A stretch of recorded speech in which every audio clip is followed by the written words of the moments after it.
Salam, selamat pagi dan salam sejahtera bagi kita dimanapun Anda berada. Dan selamat ulang tahun bagi Anda yang merayakan ulang tahun kelahiran dan juga ulang tahun pernikahan di tengah-tengah rumah tangga Anda. Kiranya Tuhan memberkati hidupmu dan rumah tanggamu. Kami juga selalu berdoa kepada Bapa di surga bagi Bapak, Ibu, Saudara-saudari yang terbaring lemah di tempat tidur baik di rumah sakit maupun di rumah Anda. Kiranya Tuhan menjawab doa-doa kita dan Anda sekalian diberikan kesembuhan untuk dapat kembali beraktivitas sebagaimana biasanya. Sebelum kita melakukan segala sesuatu aktivitas dalam satu hari ini, mari kita terlebih dahulu mendengarkan firman Tuhan untuk saat ini yang diambil dari kitab Kolose pasal pertama ayat 15 begini dikatakan. Dialah gambar Allah yang tidak kelihatan, yang sulung lebih utama daripada segala yang diciptakan. Demikian firman Tuhan. Saudara-saudari, memahami Yesus sebagai gambar Allah memberi kita kepastian dalam iman. Segala kuasa, hikmat, dan kasih yang ada pada Allah nyata di dalam dirinya. Ketika kita ingin mengenal Allah, kita cukup hanya melihat dan menatap Kristus. Dalam kehidupan sehari-hari, ini berarti kita meneladani sikap kasih-Nya yang tulus, kesabaran yang tak terbatas, kerendahan hati, dan pengampunan yang nyata.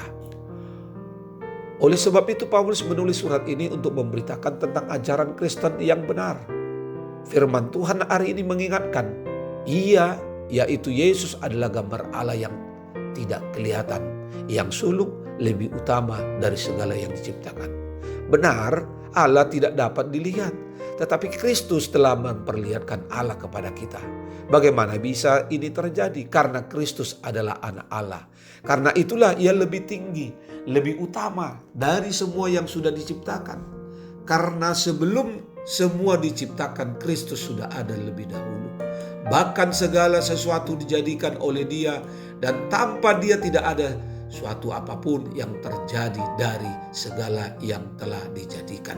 Kita bisa membaca dalam Yohanes pasal pertama ayat 3 dan Kolose pasal pertama ayat 16 dan 17. Sehingga Ia dapat menggambarkan Allah pada kita. Saudara, Yesus Kristus adalah gambar Allah yang tidak kelihatan. Ia mempunyai arti. Dalam diri Yesus Kristus ada sifat Allah dan tingkah laku dari Allah itu.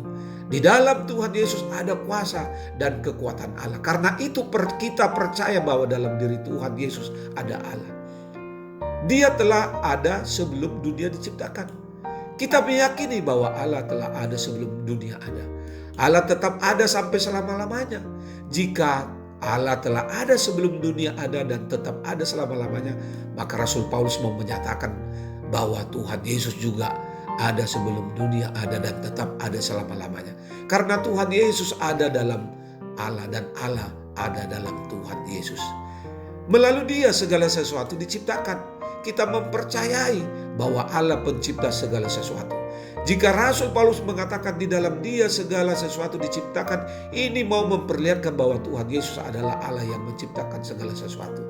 Selain itu juga Dia tetap ada hingga selama-lamanya. Sama seperti Allah yang tidak berawal dan berakhir, yang tidak berubah untuk selama-lamanya, maka Tuhan Yesus juga tidak akan pernah berubah. Karena itu saudara-saudari, di dalam menjalani aktivitas satu hari ini, jangan ragu lagi. Yesus adalah Allah sejati dan manusia sejati. Karena itulah Paulus mau mengajak kita menjadikan Yesus Kristus menjadi yang utama dalam hidup ini. Dan setelah itu kita diberi 5 perintah. Yang pertama, hendaklah hidupmu tetap di dalam Dia. Yang kedua, hendaklah hidupmu berakar di dalam Dia dan dibangun di atas Dia. Yang berikutnya, hendaklah kamu bertambah teguh dalam iman. Dan yang terakhir, dan hendaklah hatimu melimpah dengan ucapan syukur. Kolose pasal 2 ayat 6 dan 7. Tuhan Yesus memberkati. Salam.